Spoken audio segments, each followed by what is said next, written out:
ଜୟ Jagannath welcome କରୁଛି ଆଉ ଗୋଟେ ଛୋଟ ମିନି ବ୍ଲଗ୍କୁ। ସକାଳୁ ଠାକୁର ପୂଜା କରିସାରିଲା ପରେ ମୁଁ ବି ଦେଇଥିଲି ଅରୁଆ ଚାଉଳ, କାହିଁକି କହିଲେ ଆଜି ପୋଳ ଅମାବାସ୍ୟା।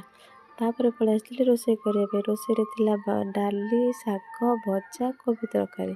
ସମସ୍ତଙ୍କୁ ଖାଇତେ ଦେଇ ସାରିଲା ପରେ ମୁଁ ବସି ପଡ଼ିଥିଲି ଖାଇବା ପାଇଁ। ଆଉ ଖାଇବାରେ ସବୁ ବାଢ଼ିକି ନେଇ ଆସିଥିଲି। କହିଲ ଦେଖିଆ ସାଙ୍ଗମାନେ, ଶାଗ କାହାର ପ୍ରିୟ? ଶାଗ ତ ସମସ୍ତଙ୍କର ପସନ୍ଦ, ମୋତେ ବି ଶାଗ ଭଲ ଲାଗେ। ସବୁଠୁ ସୁନସୁନିଆ ଶାଗ ମୋତେ ବେଶୀ ଭଲ ଲାଗେ। କହୁଛି ଖାଇବା କେମିତି ହେଇଥିଲା। ଖାଇସାରିଲା ପରେ ଦେଖିଲି ସବୁଠୁ ଟେଷ୍ଟ ତ ଶାଗ ହିଁ ଥିଲା। କାହିଁକିନା ଶାଗ ଆଉ ସବୁ ବି ଭଲ ଥିଲା, ଶାଗ ସବୁଠୁ ଭଲ ଲାଗୁଥିଲା। ଖାଇସାରିଲା ପରେ ମୁଁ ପଳେଇ ଆସିଥିଲି ଛାତ ଉପରୁ। ଛାତ ଉପରକୁ ପଳେଇ ଆସିଥିଲି ଖରା ଖାଇବା ପାଇଁ। ଖରାରେ ବସିଲି, ଟିକେ ନେଚୁରାଲ୍ ଲଗେଇଦେଲି, ରହିଲି।